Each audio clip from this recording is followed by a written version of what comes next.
अगर आप चाहते हैं सिंगर मनीष प्रेमी ऑफिशियल का ऑडियो वीडियो सबसे पहले आप तक पहुंचे, तो हमारे इस चैनल को सब्सक्राइब करें और बेल आइकन दबाना ना भूलें। होली है भाई होली है, बुरा ना मानो होली है।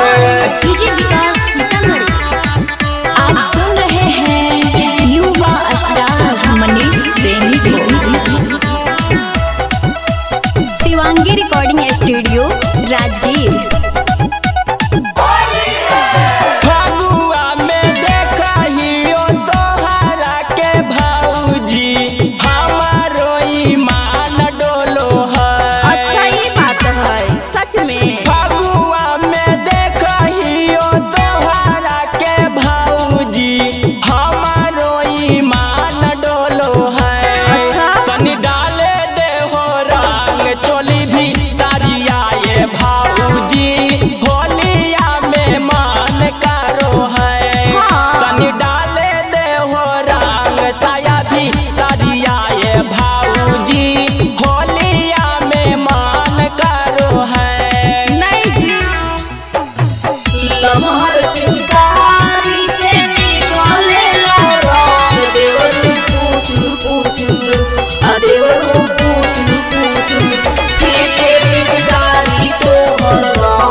ब्लू मत डली। शिवांगी।